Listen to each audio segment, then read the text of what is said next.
আসসালামু আলাইকুম। আজকে আমি জর্দার রেসিপি দেখাবো। অরেঞ্জ জুস নিয়েছি 1 কাপের মতো, তারপর দিয়ে দিলাম 3 টেবিল চামচ ঘি, পরিমাণ মতো চিনি, এরপরে দিয়ে দেব এলাচ 4টা এলাচ, এবার লবঙ্গ, দারুচিনি, পরিমাণ মতো লবণ, তেজপাতা দিয়ে জাল করে একটু ফুড কালার দিয়ে রাইসগুলো হাফ বয়েল করে নিয়েছিলাম, 80% সিদ্ধ করে নিয়েছি। এরপরে কিন্তু এটার মধ্যে দিয়ে দিচ্ছি বিভিন্ন রকমের কাজু বাদাম, পেস্তা বাদাম, তারপরে দিয়ে দিচ্ছি মোরব্বা, এলাচ, তারপরে বিভিন্ন ধরনের বাদাম দিয়েছি।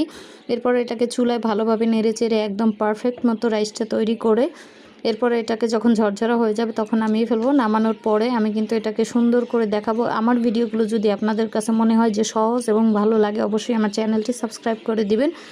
একটু ঠান্ডা হওয়ার পর কিন্তু আমি এই নামানোর পরে এখানে সুইট বলগুলো দিয়ে দিচ্ছি। সুইট বল দিলে খেতেও ভালো লাগে, দেখতেও কিন্তু মিষ্টি লাগে। তো জর্দার রেসিপিটা কেমন হয়েছে অবশ্যই জানাবেন। ভালো লাগলে লাইক দিয়ে পাশেই থাকবেন। ধন্যবাদ সবাইকে। আজকে পর্যন্তই। টাটা, বাই বাই, আল্লাহ হাফেজ।